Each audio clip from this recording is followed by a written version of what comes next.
George Russell believes we have not seen McLaren's full potential just yet, and we will see this weekend what the MCL 39 is truly capable of.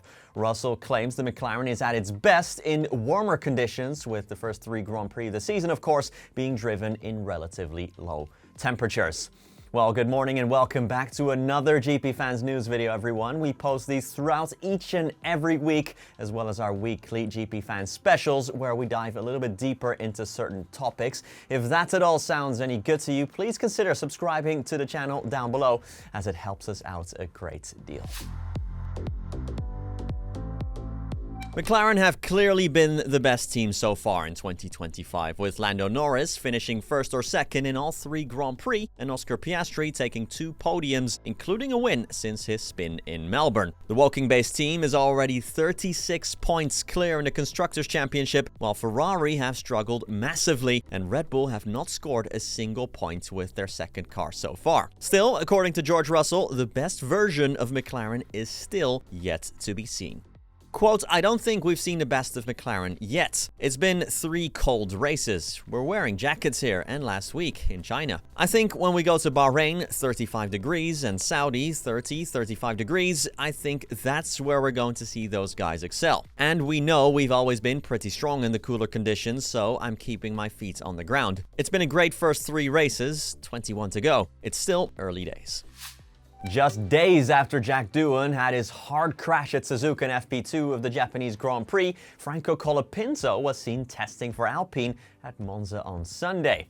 Colapinto is one of many Alpine reserve drivers, with Doohan rumored to only have a contract until the Miami Grand Prix, the 6th race of the season. Doohan made his F1 debut at the 2024 Abu Dhabi Grand Prix to give the Aussie some reps ahead of his first full rookie season, but he's not made much of an impression so far. He crashed out at the start of the Australian Grand Prix, and after Ryo Hirakawa used his car during FP1 at Suzuka, Doohan suffered a heavy crash in FP2, turning into the first corner with DRS still open. After the Japanese Grand Prix on Sunday, Doohan was seen struggling to get out of his cockpit, eventually needing help from a mechanic and Esteban Ocon.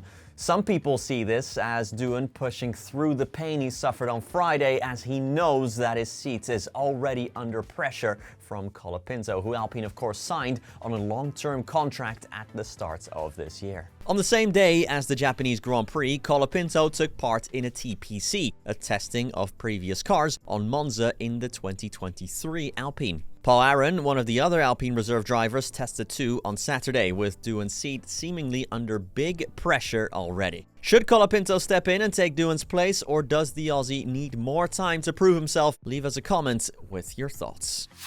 No more early mornings for us Europeans for the foreseeable future, at least until the Las Vegas Grand Prix, but we do have the Bahrain Grand Prix to look out for this weekend, so let's check out the full schedule. The second leg of our triple header starts on Friday at 12:30 p.m. UK time or 7:30 a.m. Eastern if you're in the USA. FP2 is later that day, starting at 4 p.m. or 11 a.m. Eastern for you Americans. On Saturday, the third and final free practice session starts at 1:30 p.m. in the UK or 8:30 a.m. Eastern. Qualifying at the Bahrain International Circuit is at 5 p.m. on Saturday in the UK or at 12 p.m. Eastern. And finally, the formation lap for the Bahrain Grand Prix starts Sunday at 4 p.m. or 11 a.m. Eastern in the USA. Well, that's it from me for now. Don't forget to tune in later today for this week's GP Fans special. I hope to catch you then, but either way, thank you so much for watching.